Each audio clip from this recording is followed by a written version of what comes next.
What is up, Big 12 Nation? It's me, Clint Foster, your host, the lovable, a little bit hairy today, coming to you a little bit earlier than normal on a Tuesday, but still got a great show lined up for you. Just got to get this banged out because I got a couple things I got to do this evening. Happy to be with you, though. Can't wait for more of y'all to start joining in the chat today. Big last week of the regular season coming up and a lot to talk about. Also, a lot to recap from the week that just was.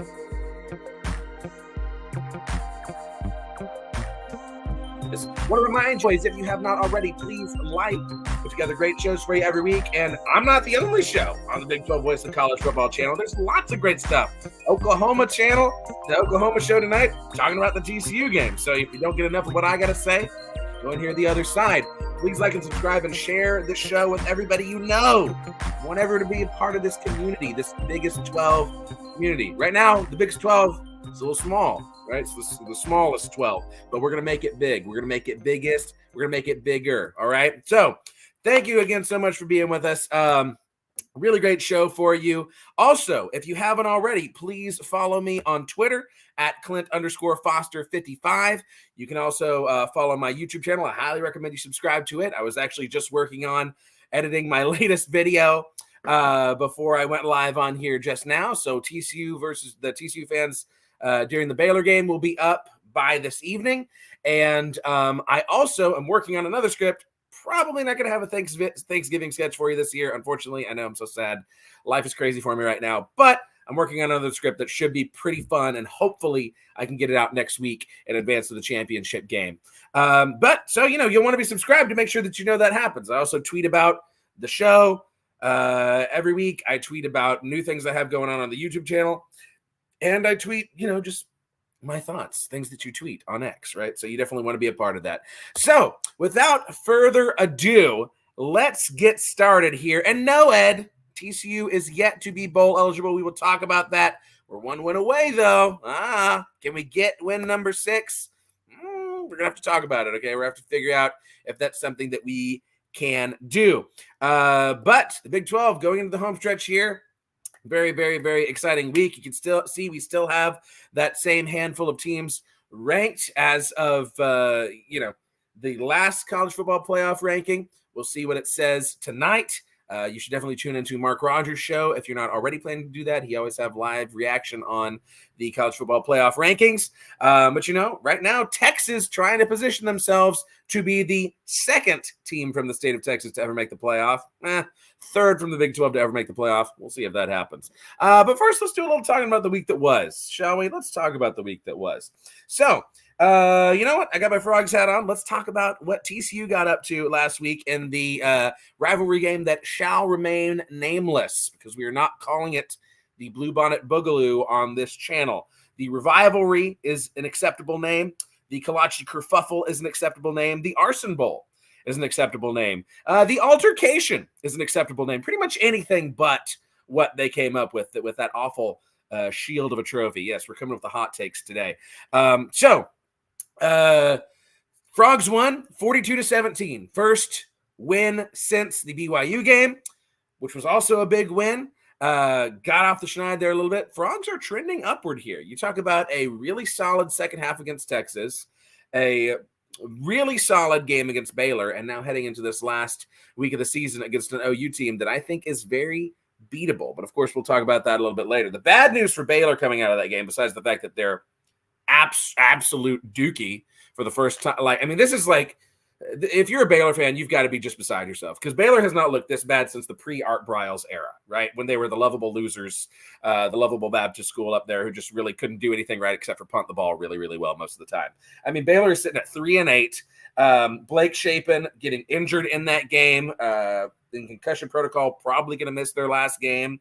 And man, alive, it's hard to believe that 2 years removed from winning a Sugar Bowl, Dave Aranda is in a very real way in the hot seat, right?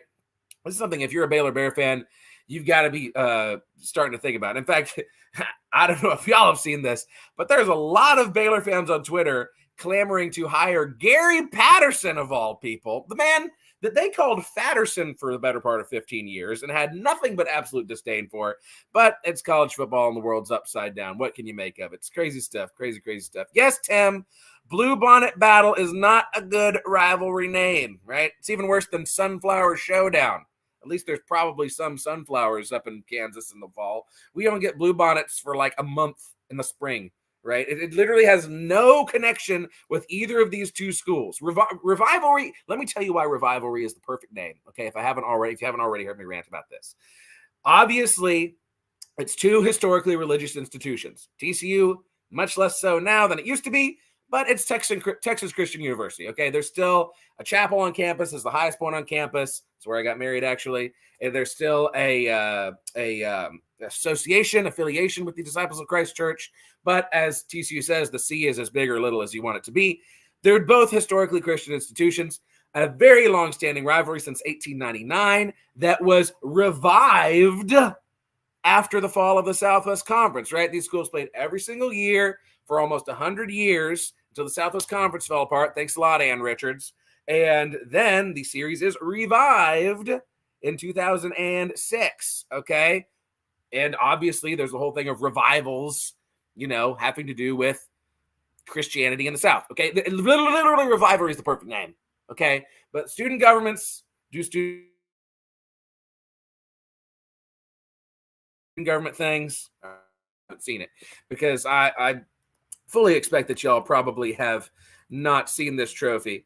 Let me pull it up, which is actually, shockingly enough, it is a shield, if you can believe that, sitting on top of this Hobby Lobby looking DIY massive behemoth of a wooden thing. Bear with me here a moment. Let me get this up on here for us. Okay, here is the trophy, and I'm showing it to you now. Would you look at that monstrosity? Nobody wants to play for that. Okay, this is in fact a detachable shield on top. That thing that looks like watercolors with blue bonnets all over it. Blue bonnets, yes, are the state flower of Texas. This is a very dumb trophy and a very dumb name. I'm very upset that we now lay claim to this monstrosity, which, by the way, I would most recently saw on display on top of a trash can at TCU. So, take from that what you will. But, if there's a way to January 6th, the student government, hopefully the TCU and Baylor faithful figure that out, because these guys need to be held accountable. All right. So where was I? Oh, yes, we were talking about TCU's 42-17 victory in the TCU Baylor game. Frogs are trending very well, and I will tell you something. Josh Hoover looks more and more like the future for TCU every single week. I mean, if you give this kid time, which has truly been one of TCU's most glaring issues all season, the ineptitude of our interior offensive line specifically, you give this kid time. He's a redshirt freshman sitting there going through his progressions, checking down, finding open receivers, and still getting big gains. I mean, it was a thing of beauty. I cannot wait to see Josh Hoover continue to grow and develop. And we also get a kid, a local favorite son, Haas Haney from Aledo High School, just west of town, coming in next year. I actually coached his younger brother this last year in middle school at All Saints. But anyway, exciting times. And Frogs feeling very good. Win number 5 in the tank. All right, trying to get number 6 this week, this Friday, Black Friday. Hopefully it's especially black for the OU Sooners. Okay, yes, we have some bowl game naming shenanigans going down here in the comments. Very nice. But yes, Tim, I'm glad you agree. Revivalry is a far better name for TCU and Baylor. Every sensible person thinks so. But unfortunately, we used to be a proper country. Now we're heading Lord knows where. Speaking of TCU's Black Friday opponent, let's talk about Oklahoma a little bit. Surviving in Provo. I mean, go figure, right? This is one that we were talking about last week when we had Austin Eckert on the show. We had John Grove on the show talking about this is a potential game where, everyone was saying OU was going to win this game big, right? It looked like a foregone conclusion. I got BYU with a backdoor cover. So it wasn't a backdoor cover, but I'm going to go ahead and claim that I was right on that, right? Because BYU does cover the 3-score spread, only losing to Oklahoma 31-24. And there's a very real, BYU had a very real chance to win this game. But Oklahoma escapes. The Cougs still looking for win number 6 as well. We'll talk about their likelihood to get that this coming Saturday in just a little bit. And Oklahoma trying to keep themselves in position to hopefully, in their case, hopefully, not hopefully for the rest of us, hopefully make the Big 12 title game if there's some kind of chaotic situation here with the Big 12 tiebreaker. Here's the thing. I'm not going to pretend to totally understand the Big 12 tiebreaker situation. All right, I'm not, because it's very complicated and it's very convoluted. But suffice to say, I will share with you when we're getting into our predictions exactly what each of the top teams need to happen to get into the Big 12 title game, which was Texas is pretty much a lock at this point. In fact, I'm quite certain that Texas is a lock after their win against Iowa State. But, it's a matter of, is it going to be Oklahoma? Is it going to be Oklahoma State? Is it going to be Kansas State? I'm pretty sure Kansas is effectively eliminated. Iowa State effectively eliminated. But we could also have I think, a 4-way tie for second place if the right teams win and lose. Anyway, we'll talk about that in a little bit. But let's mention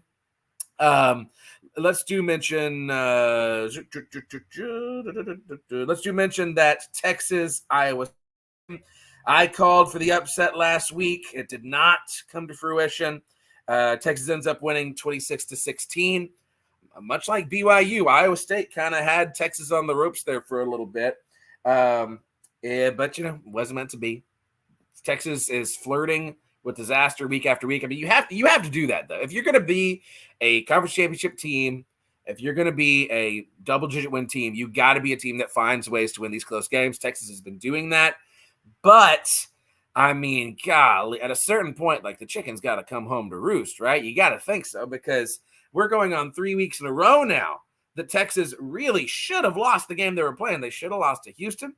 I should say they could have lost to Houston, okay? If Houston, if they don't mark that, if the Big 12 refs don't Big 12 ref, Houston wins that game. They very easily could have lost to Kansas State. They easily could have lost to TCU. They easily could have lost to Iowa State, right? At a certain point, these chickens got to come home to roost. We'll see if Texas Tech can be the ones to do it. It'd be hilarious. I really hope it happens. We'll talk about it in a little bit. West Virginia doubles up Cincinnati 42-21 in that rematch of Big East teams. Really, Cincinnati, that team is struggling right now. It's hard to foresee a path to a whole lot of football success very soon for Cincinnati in the Big 12. They can be an immediate impact in basketball. They can very quickly compete in basketball, but football not looking great. And, when you can't even register much of a pulse against West Virginia, that's disheartening if you're a Cincinnati Bearcat fan. Oklahoma State avoiding disaster in Houston, 43-30. That game was very sweat-inducing for the Cowboys there for a while. If I remember correctly, I think Houston led at halftime. Let me look back at that. It was 9, 10, 11, 12, 13. So, yeah, it was 23-19 Houston at half, right? The Cougars were leading Oklahoma State. Just – I say it every week. This is like the most Mike Gundy team that has ever Mike Gundy'd, right? You talk about a team that lost to Southern Alabama, gets absolutely pistol whipped by UCF, and beats Oklahoma, and is probably going to play in the Big 12 championship. I mean, this is why we love the Big 12, right? It's chaos. Embrace the chaos, okay? Embrace it. Let's see what else happened last week. UCF, Texas Tech survives at home, 24-23. UCF really put up. I mean, this last week was the week of the underdogs putting up a great fight. Really, you look at UCF, you look at Houston, you look at BYU, you look at Iowa State. You even look at Kansas. Right, they were all very competitive games. Right there down till the very end. Texas Tech though getting the win and putting themselves in position. That was their 6th, right? Texas Tech officially going to a bowl game, so big for them. And now they got nothing to lose going into Black Friday, right? They can play loose. They can have fun. Bowl game fate is secured. UCF, on the other hand, 5 and 6. They're looking for that 6th win. We're trying to get as many of these Big 12 teams bowl eligible as possible. And let's talk about the main event from last week, the Sunflower Showdown. Kansas State at Kansas, the last game in the booth, as Austin Eckert said. And oh man, it was a good game. Kansas State wins 31-27. Ultimately Kansas just didn't have enough in the tank in this one. Kansas State is really hitting their stride. They're looking like a solid team right now. That was by no means an easy win. And Chris says, I don't want to look at Kansas. I don't know what you mean, Chris. But Kansas is still having a great season, 7-4. Currently tied for 8th in the Big 12, if you can believe that, at 7-4. And Kansas State putting themselves in position for if some crazy stuff happens that maybe they can get into the Big 12 championship again. But let's talk about those scenarios a little bit briefly here, okay? We need to talk about that. So I've got this saved. Here we go. This is from the Big 12. Clarification on title game tiebreakers, okay? So if Oklahoma State beats BYU this weekend, they are in. They're a lock. They're in. All right. All Oklahoma State has to do, they control their own destiny. They take care of business against BYU, which is easier said than done. Take care of business against BYU. They are in the title game against Texas. Okay. Now, if Oklahoma beats TCU and Texas beats Tech and Oklahoma State loses, then you've got a Texas-Oklahoma title game. That's Armageddon scenario for all of us Hateful Eight folks here in the chat on the Biggest 12, right? We do not want that to happen, okay? Root hard for Oklahoma State, if nothing else, okay? Now, how does Kansas State get in, you ask? Well, if Kansas State beats Iowa State, Texas beats Tech, and Oklahoma State and Oklahoma both lose, then the Cats play Texas, okay? So, Timmy, I know you're here watching today. That's your rooting interest, right? Obviously, you want the Cats to win. You need Texas to beat Tech, and you need Oklahoma and Oklahoma State both to lose. That gets the Cats in because Oklahoma State has the tiebreaker over Kansas State. I can't remember why exactly. Did they play head-to-head? I'm getting mixed up, but I know that that's the case, right? If you're an Oklahoma State fan, like Wet Blanket, I know you're in here. Yeah, let's go. You just got to take care of business. Beat BYU, and it's an all-orange Big 12 championship, and you are going to have the might of the entire Hateful Eight behind you, okay? Everyone willing you to victory. I mean, geez, you got to get some payback for 2 years ago, right? You got to win this game. So that's your scenarios, all right? Okay, Tim, thank you very much. It was escaping me. I couldn't remember if Oklahoma State and Kansas State actually had a head-to-head. It's confusing now because we don't do the round robin anymore, right? Which it's confusing anyway to have a conference championship game when you play a round robin. But, you're welcome for that. 2014.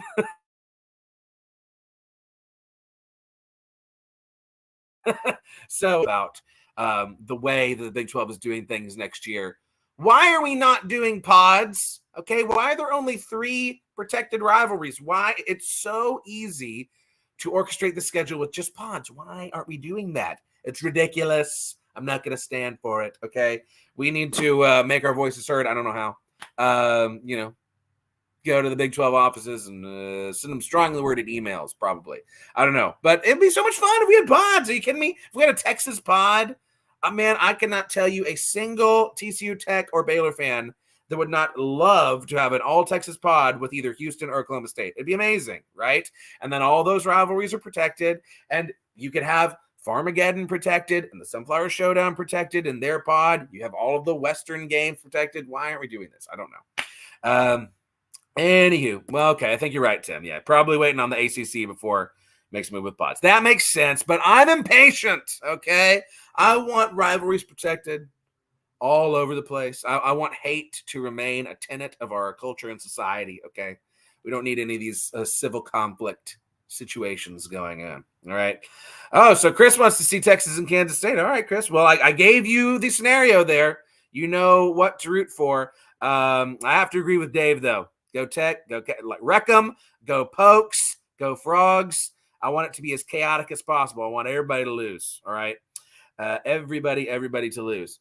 So Let's talk about these games we got coming up. All right, we'll start with Black Friday first. I mean, normally I would want to. These are the two games that I want to talk about the most. Normally, I'd want to save them to the end, but I think it makes more sense for us to do this in order. So we'll start with the first game on Black Friday. That's the Frogs. Okay, Frogs taking on Oklahoma in Norman, 10-point underdogs against the 9-2 Sooners. Now it remains to be seen whether or not Dylan Gabriel is going to be 100% go because of his upper body injury. All right. We don't know exactly what that is. Have to believe that he's probably going to go. From all indications, it does not seem as serious as what Blake Shapen had happened to him this past week. Like Blake Shapen is, as far as I can tell, absolutely ruled out. I think he's listed as questionable, but he's probably not going to play. Whereas Dylan Gabriel, there's a little bit more, I don't know, could he go, could he not? Now, of course, his backup is no slouch, so it's not like the Frogs are going to be like, woo, no Dylan Gabriel, it's automatic win. But here's the thing. TCU has not won in Norman since 2005. Okay, that was when we were in the Mountain West. I was there, actually, going into that was my freshman year of high school. Went up there for that game. We were coming off a 5-6 season. My friends and I were like, hey, let's just be obnoxious and like celebrate whenever we get a field goal. Because we're going up there to play Adrian Peterson, right? There's like no way we're supposed to even share a stadium with these guys. Beat them 17-10, all right? And that became the first win in an 11-1 campaign. Win the Mountain West in our first year in the Mountain West. Beat Iowa State in the Houston Bowl. We're not going to talk about who our one loss was against. It was SMU. All right? Because we beat Oklahoma, go to SMU the very next week thinking we're something. Okay, and then laid an egg. Didn't feel like we needed to prepare for that game. But anyway, Frogs have not won in Norman in a long time.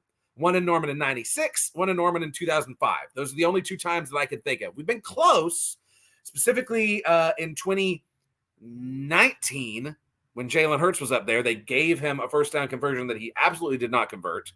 That helped them get the winning touchdown.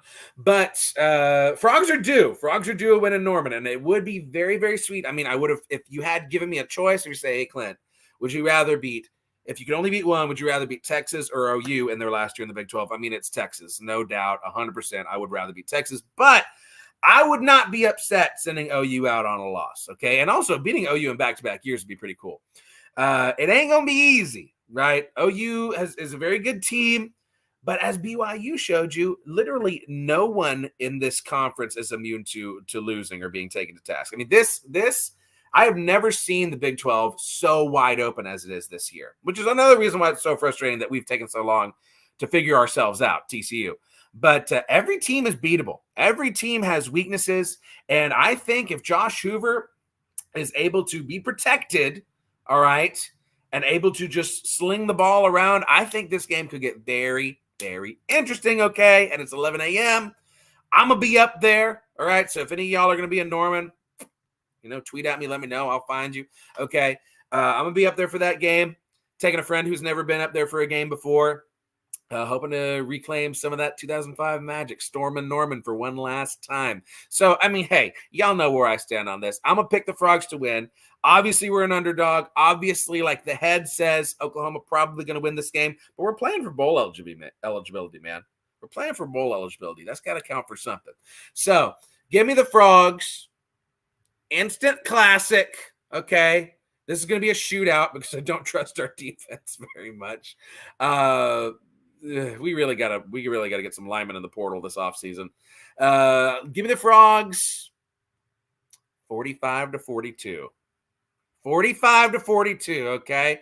Y'all let me know. Y'all let me know what you're thinking, okay? Oh, thank you, Dave. Go TCU. Wet blanket, go TCU. We love making Frog fans of the masses. That's what I like to see, okay? That's what I like to see. And thank you, Clint. Go TCU.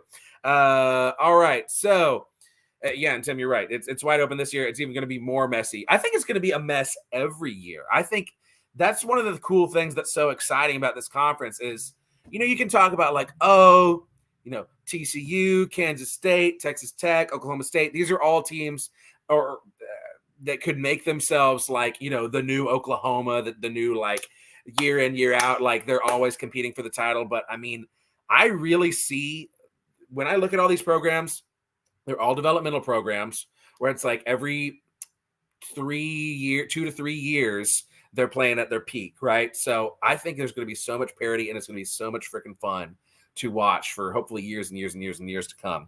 Okay, there you go, Tim. 20-17. Ooh, a defensive back. Ooh, okay. I mean, hey, I'd take it, but I don't.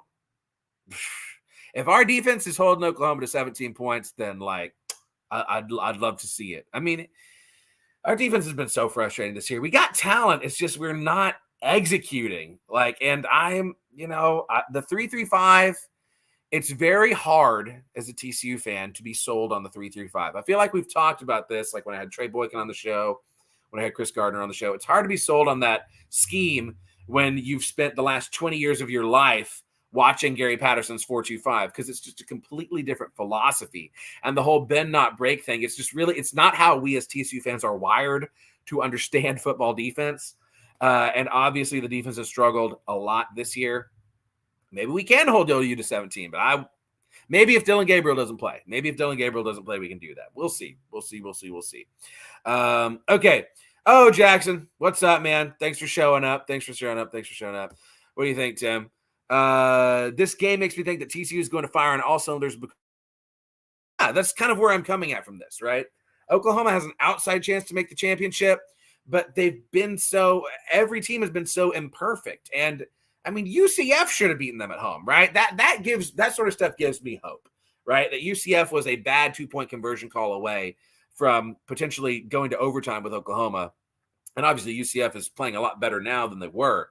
But again, I really feel confident about this game. I think we can win in a shootout. I think no matter what, I'd bet on TCU to cover. No, like purple shades aside, put money on TCU to cover, because I don't see OU beating us by 2 scores. All right, there you go.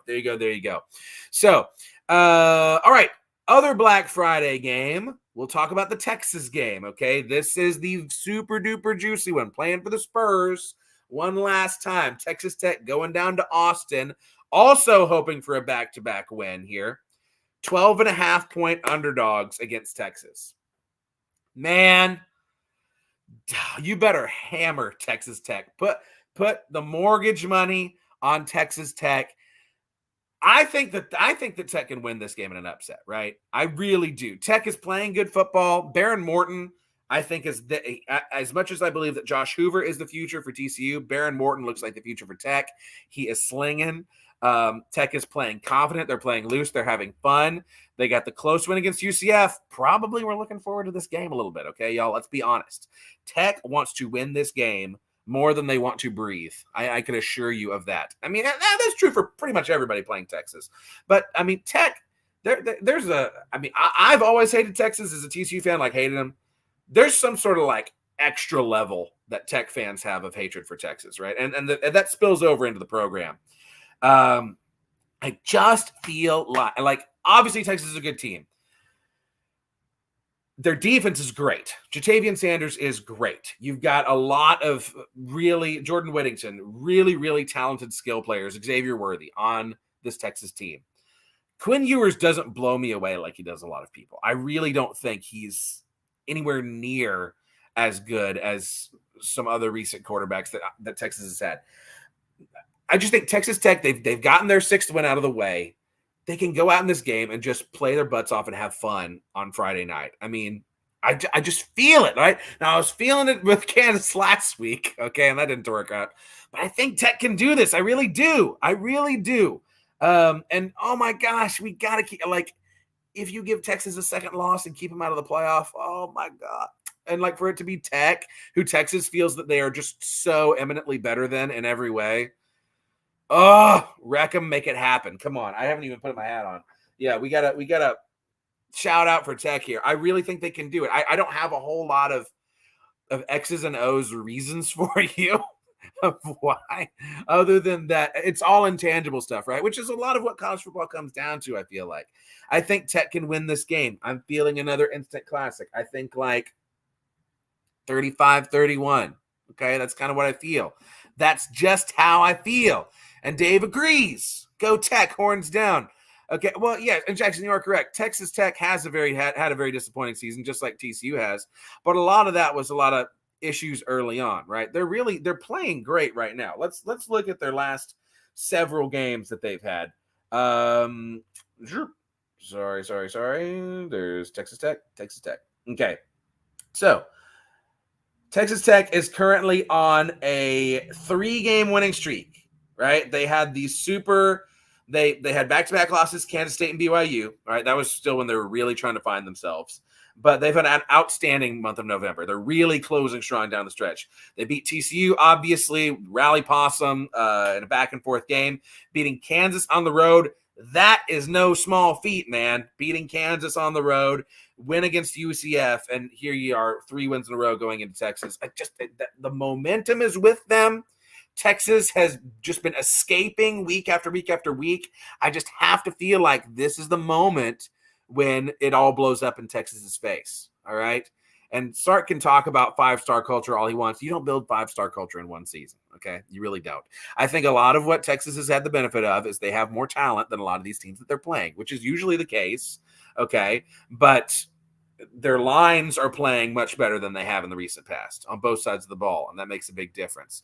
All right. Well, yeah. And you're a good point, Timmy. Tech easily could have beaten Oregon, right? If Tyler Shuck doesn't throw 8,000 interceptions. That's the other thing, too. Y'all want to talk about how Texas Tech is a completely different team now in November with Baron Morton than they were with Tyler Shuck earlier, or when they were trying to figure out who that quarterback was going to be. I feel it, y'all. I feel it. And Tim's with me, 35-30 in overtime. Yeah. Let's go. Let's make it happen, man. Let's make it happen. Okay, next game for us to talk about. As I have somebody calling me. No time for you. I am sorry. Got the Big 12 on, man. Why aren't you watching? That's what I want to know. Why aren't you watching the show? Okay, next game for you. First game on Saturday. We got the battle for space. Okay, Houston going to UCF as 13.5-point underdogs, which, by the way, if you're a new subscriber to my channel, not this one, which you should be subscribing to, the voice of college football in the Big 12 at Big 12 VOCFB. There it is right there. Subscribe, like, share. You want to watch this? You want to watch the show every week, don't you? Okay, you want to know what it's happening? And there's a lot of other great content on this channel as well. Subscribe. But if you are new to my personal YouTube channel at Clint Foster Comedy, then you should definitely check out my my space video where we had the whole conceit of it was that it was Houston and UCF in a custody battle for space, like who gets the rights to space. And it was all the Big 12 teams like in court together, like arguing on their behalf. So you should check that out. Actually, I should find the exact name of it for you so that you can think about filming on a filming on a laptop so that you can find it a little bit easier. Okay, it is called. Got to go back a little bit to this past. Where are my videos at? I'm sorry, y'all. This is just high quality show happening right here. Okay, yeah. Big 12 Space Court. All right, that's what you need to watch. Big 12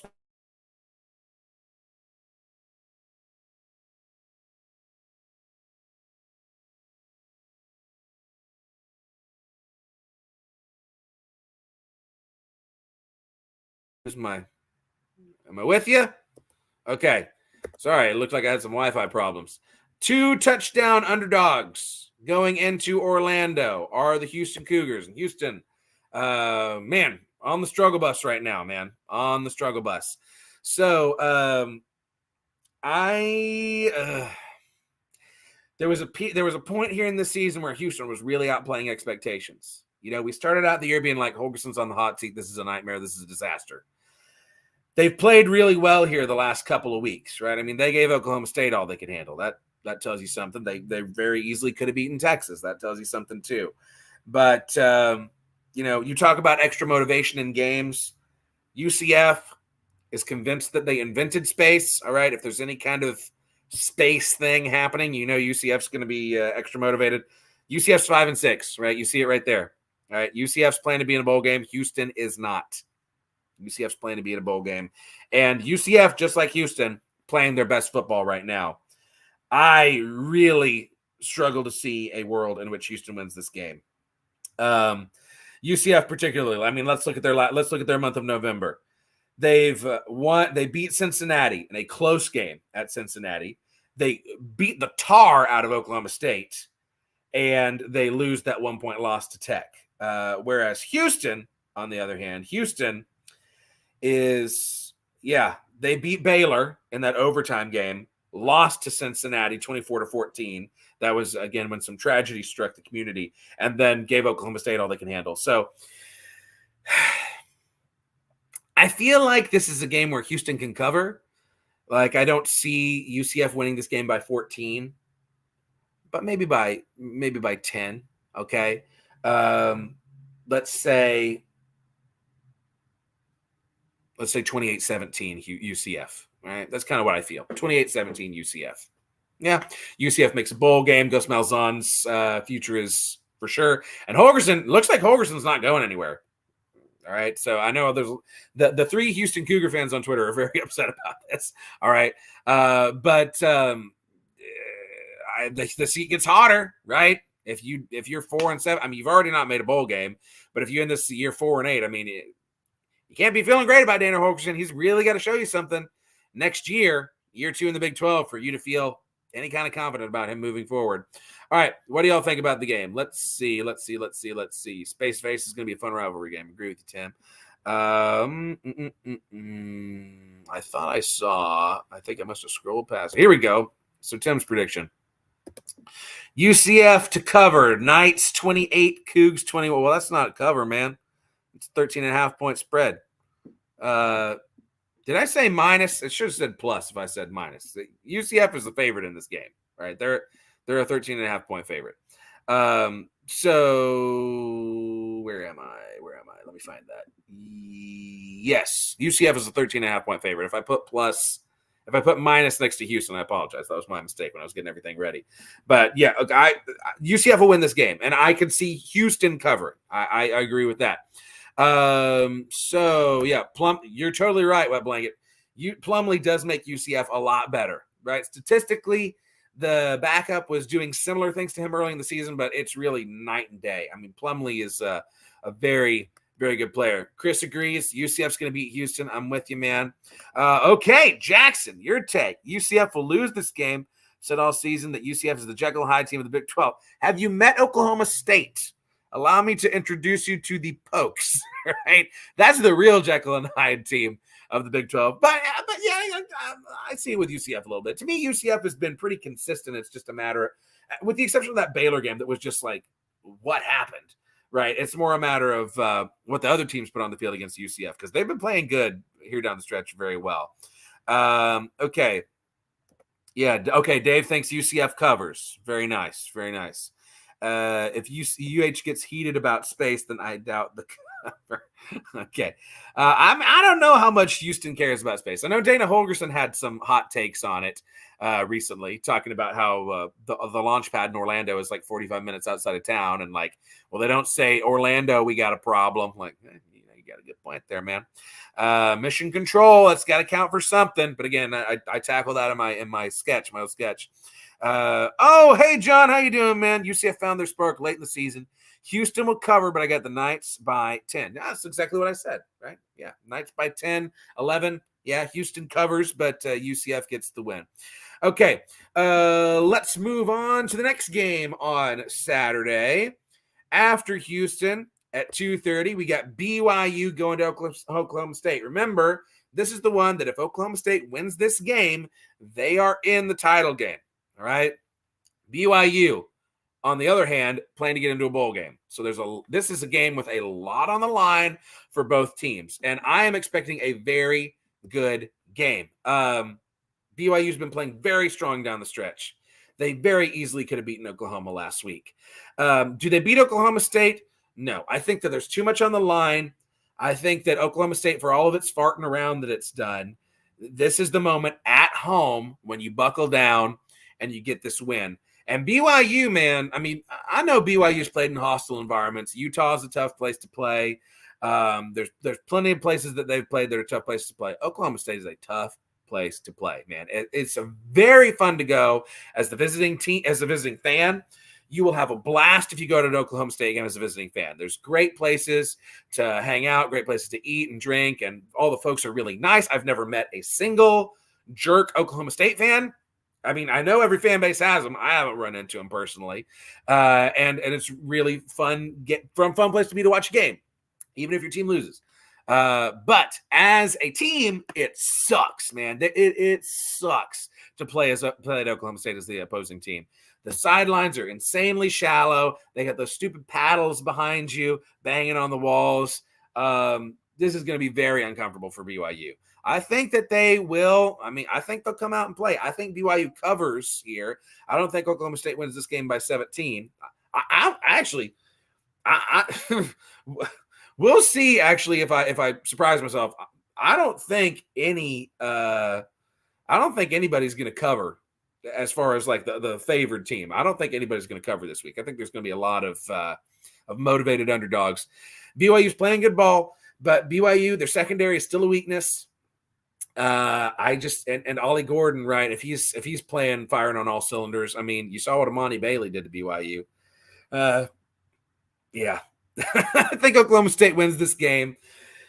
We'll say Oklahoma State wins by 14. Okay, just 17. That's a big spread for a team that's playing to try and get into a bowl game, a team that's got some maturity to it, you know. I think Oklahoma State wins this game 38 to – hold on. Let me think about this. I'm trying to see what I'm reading the crystals, right? 38 to 24. Call 38 to 24. Oklahoma State wins. And Oklahoma State punches its ticket to the title game, most likely against Texas. What are y'all thinking? Let's see.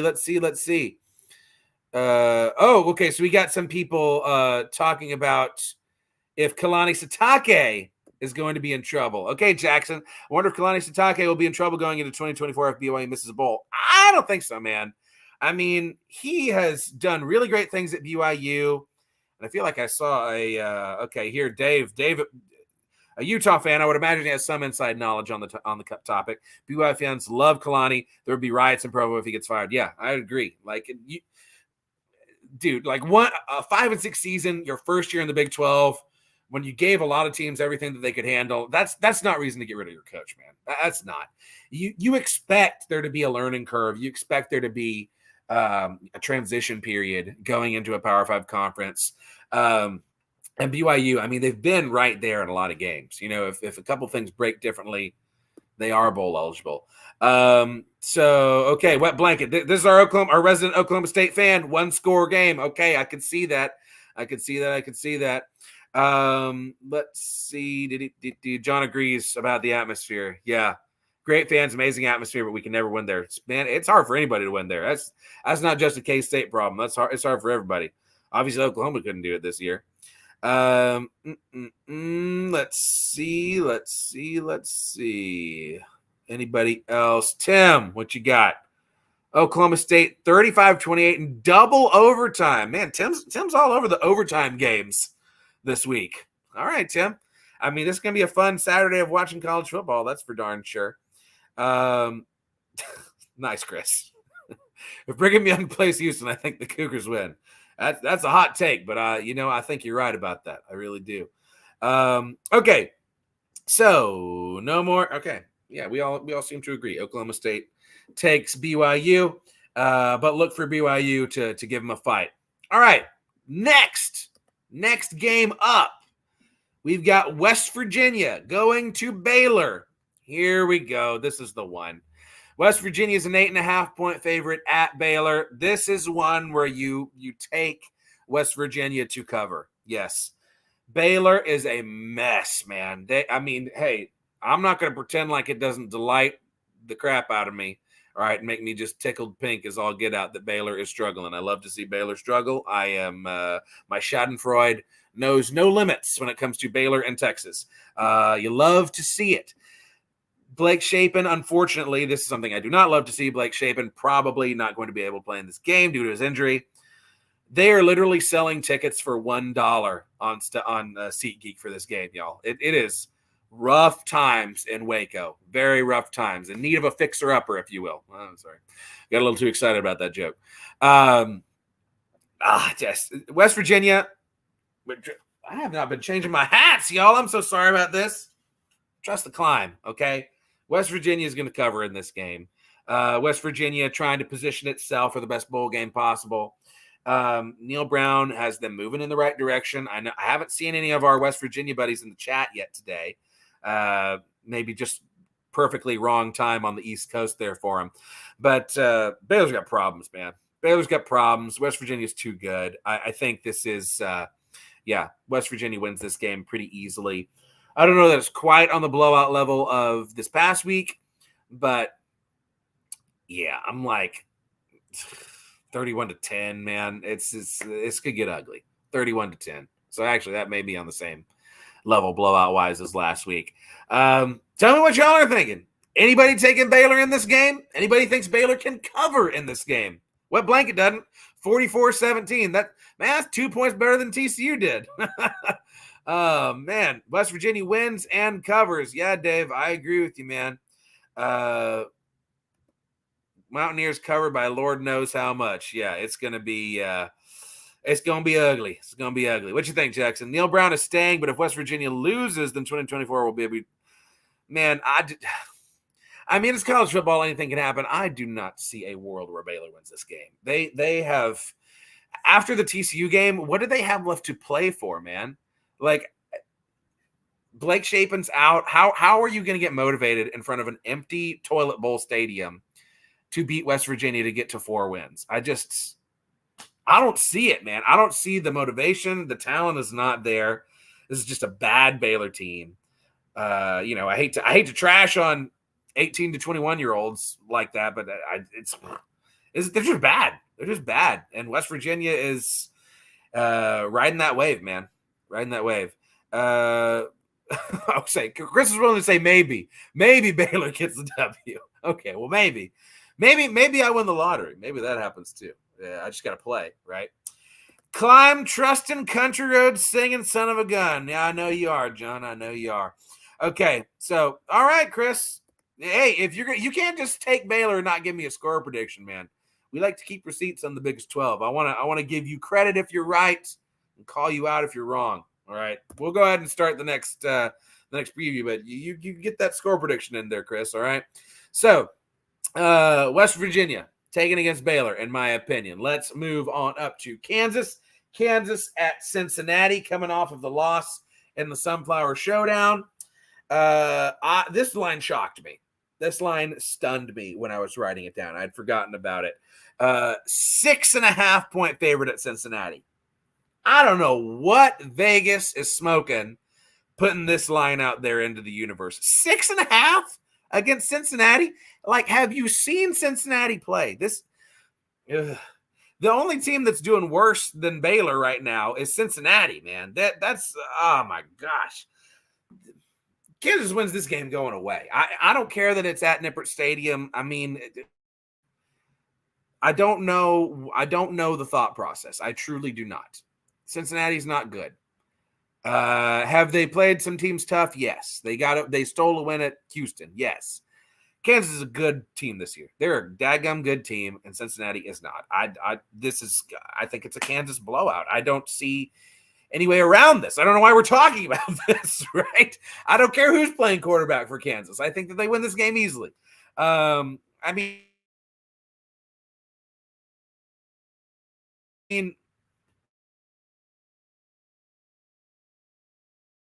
and I'm sorry, my Wi-Fi is still missing out. I literally do this thing in my house so that the Wi-Fi will work better. I'm not in the garage with a nicer background. Come on, Wi-Fi. Come on, AT&T. You bunch of jerks. Okay, so yes, Chris, Kansas over Cincinnati. I think that is very. Oh wait, okay, hold up.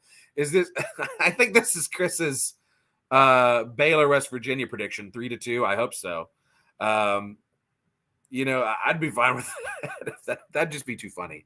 Then yes, if that does happen, then yeah, you're having some conversations about Neil Brown all over again. But yes, Jackson.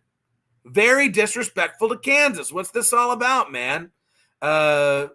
Dave doesn't think so, though. Dave, I guess Dave lives closer to Vegas than he does. Maybe he's got his finger on the pulse. Maybe Dave's in the mafia. Who knows? Kansas wins, but Cincy covers. All right. Maybe it could happen. Oh, no, you changed your mind. Okay. KU covered. Thank you, Dave. Yes. I don't know where 6.5 is coming from. Tim, what do you? I know you love those Jayhawks, Tim. What do you think? KU wins, and I don't like blue chickens. Chickens 35, UC 14. Yeah, that sounds about right, right? That sounds about right. Okay. Yes, John. I've kept my K-State Kansas predictions receipts. Yeah, I mean, yeah. So, John, for those of you who missed the show last week, John picked K-State to beat Kansas, of course. Me and Austin picked the latter. It did not come to fruition. Yes, I was already self-deprecating about that. Thank you. I appreciate you keeping the receipts, John. Scott Satterfield was the worst coaching hire I've seen since Willie Taggart in Florida State. Yeah, man. How do you go to Scott Satterfield of all? Like, if I was a Cincinnati fan, I would literally be like, what? Why? Like, of all the people that we can go get, think about the person who like injects the least energy and excitement possible into your program. Scott Satterfield. I don't know, man. 31-13 Kansas over Cincinnati. Yeah, Jackson, I can see it happen. Kansas is a very good team. They're a good team. Now, let's talk about that other Kansas squad. Okay, Farmageddon time, man. What is a crying shame that this rivalry is not protected. I mean, who does not want to watch these two like light the field on fire once a year? I mean, come on, man. Kansas State at Iowa State. All right. I'm not going to keep y'all in a lot of suspense. Kansas State, as you can see, is a 9.5 point favorite here. I do think Kansas State wins this game, right? Kansas State, much like Oklahoma State, they're playing for an outside chance to get into the Big 12 title game, right? There's extra motivation here in addition to the hated rivalry, the Farmageddon situation, right? And let's look at some recent history here between the Wildcats and the Clones. Just a moment. But let me get y'all's predictions as well. Let me get y'all's predictions while I'm looking that up before I give you mine. Tim, wave that wheat, Tim. Okay. So, two of the oldest farming schools in the United States. Oh, well, go figure. Didn't know that. All right. So, Iowa State, Kansas State, looking at our old friend Winza PD here. These two squads, Iowa State leads the series 52-50. Man, you'd love to see that. Kansas State won last year, as I'm sure you remember, 10-9. Like, I love college football, man. What the hell? But that's after back-to-back Iowa State wins in 2021 and 2020. This has been a tight battle here since the Matt Campbell era began. Iowa State leads the last 5 games. They're 3-2 in the last 5 games. Before that, it was all Kansas State for the better part of the 2010s and late 2000s. Anything can happen in Ames. It's a tough place to play. And, I said last week, up until this last game against Kansas State really was struggling this year on the road in big games. But I think that Chris Kleiman's too good of a coach. I think there's too much talent here. I think there's too much that they're playing for. I'm taking Kansas State. I don't see how you can't take Kansas State to win. Dave does, though. Iowa State wins. This is his other upstate pick. Okay. All right. And yeah, it could happen, man. It could happen. Okay. All right, Tim, one of our resident Wildcats. This game is going to be very ugly for both sides, in my opinion, and Manhattan hosts it. Manhattan hosts it? Did I get that wrong? Oh, yeah. You're right. I had this up here. I'm sloppy today. I apologize. Yes, just another reason to go Kansas State. I'm not taking Iowa State on the road, man. I could see them winning it at Ames, but not on the road. Okay, Tim. 35-28 in overtime with how ugly and fired up this game. Yeah, okay. Let's see. Wet Blanket says 31-27 Kansas State. Okay. Yeah, I mean, I think, what's the line again? 9.5. I think Iowa State covers. I do. I think it's a 1 touchdown win for Kansas State. I think it is. So I'm thinking like 34-27, right? 34-27 Cats. There you go. John hasn't chimed in with his score prediction that I've seen, just screaming Farmageddon at the top of his lungs, which I hope he actually did as he typed. But yeah, there you go. It's an exciting week coming up. Exciting week, Jackson. Okay, yeah, it very very easily could be an overtime nail biter. I mean, that's what Tim thinks. It's going to be a very fun week. Okay, and again, if Oklahoma State wins, they're in the Big 12 title game. Kansas State wins if Oklahoma State and Oklahoma both lose, and Texas wins. Okay, so there's your rooting interest. All right. Yeah, thank you very much. Okay, here you go, John. 45-21 Cats. Okay, John's pulling no punches. He sees the blowout. He sees the K-State cover. All right. So, man, yeah, you're right, Wet. Final regular season game. Yeah, it is. Another season has come and gone like the morning dew. Right. But I mean, there's still a lot more fun stuff to talk about. We'll have championship game talk. We'll have bowl game talk. We'll have off-season talk, which is one of my favorites. Oh, I love off-season talk. Okay. But yes. Yes, I'll leave you with this. John, wheat is greater than corn. Yeah. Who doesn't love bread? Right. But what about cornbread? No, you're thinking really outside the box. It just blew your mind there. Okay. Coach of the year in the Big 12. Okay. Yeah. We'll do this here real quick. My coach of the year. That's a really good question, actually. That's a really good question. Let me look back at the standings here right quick. You know,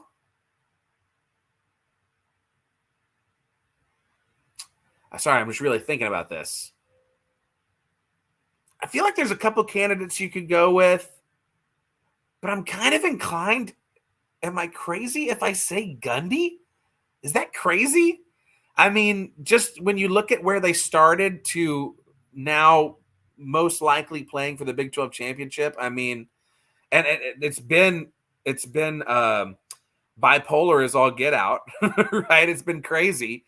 But to me, it's either Gundy or Neil Brown, I feel like. Because actually, you know what? I've talked about, especially if Neil Brown wins this weekend, I think you might have to give it to Neil Brown because this is a team that everybody wrote off at the beginning of the season. Oklahoma State was a similar way too. Yeah, so actually I could see either of them. Both, like, there were people picking West Virginia to finish dead last in the Big 12, like behind Cincinnati and Houston, right? And they ended up, not only being bowl eligible, but like really putting themselves into the title game conversation. I mean, if that's not coach of the year material, then I don't know what is. I think it's got to be either Gundy or Neil Brown. I'm kind of inclined to say, I mean, they usually don't give coach of the year to people who don't make title games, so probably Gundy. Nothing that Steve Sarkisian has done has impressed me. I'm sorry. But yeah, I think it's one of those two guys. Those are really impressive coaching jobs from both of them. Yeah. Okay. So yeah, John agrees. Neil Brown or Matt Campbell. I mean, yeah, Matt Campbell's another one. I mean, you go from losing to Ohio to putting yourself into the, again, title game conversation. Okay, Wet Blanket says Sark. I mean, hey, sure, 10-win season. Blah, blah, blah. I mean, like Texas gets so much credit for doing like what they're supposed to do. Like, lose me with that. Okay, any other thoughts in here? Oh, Jackson agrees with Matt Campbell. Yeah, whoever that guy was, I'd like to know. I'm going to put my Ryan Day hat on. I want to know where that guy was who said Matt Campbell's on the hot seat. I wonder he's at right now. All right, go and choke him out. But I do wonder where that guy's at right now. The guy who Matt Campbell like almost fought for saying that he was on the hot seat. Chris agrees with me. Neil Brown, coach of the year. Yep, and Mike agrees with me about Sark. Very good. Thank you, Mike. Yes. Sark doesn't deserve it with the talent they have. It should have been the expectation. Yes. Yeah. I mean, to me, if you're Texas and you don't win the Big 12 championship, people were saying this in the offseason. If Texas doesn't win the Big 12 championship this year, then like, just go ahead and quit. Like, what are you even doing? Right. I mean, you should have the talent advantage over all of these teams this year, right? Because everybody's in some sort of rebuild, reload mode, Anyway, whatever. Hopefully they lose. Hopefully they either lose to Tech. Hopefully they lose to Tech and in the Big 12 championship game. How do we feel about that? Right? Just lose out. Lose every game from here on out until they play A&M. I want them to kill A&M. Did y'all see that tweet? A&M had a tweet about how they were 17-0 against Texas teams since 2012. I wonder why that is. I wonder what Texas teams you've played, A&M, because you haven't played Texas, TCU, Baylor, or Texas Tech in any of those games. What a bunch of dorks. All right, I'll leave you on that, okay? It's great being with y'all again, as usual. Please do subscribe to the channel, right? Subscribe to the channel. It is at Big 12 VOCFB. There it is up on the screen right there. Share it with your friends and family. Hey, talk about the biggest 12 around the Thanksgiving table. There's a conversation starter. Oh, man. Guys, let me change your life for this coming year. You need to watch this dude with long hair and sometimes a beard. Let me get this hat off. Good grief. Who talks about Big 12 football. And it's really fun. And he has fun guests like John Grove on the show. Right? And you should be a part of it. Grow the show, baby. Grow the show. There it is, at Big 12 VOCFB. Please follow me on Twitter at Clint_Foster55. Please follow my YouTube channel and subscribe at Clint Foster Comedy. I'll have a new video for you, TCU fans, tonight. And like I said, hopefully I'll be able to put together that Big 12 tiebreaker video by next week, maybe. Just, oh man, there's a lot going on, but I'm working on it for y'all, all right? I'm busting my butt as much free time as I have to try and get content out for y'all. I love you, all right? I love you, my children. So, go Big 12. I hope your team wins. Have a happy Thanksgiving and a blessed time, safe time with friends and family. And until next Tuesday, that's the show.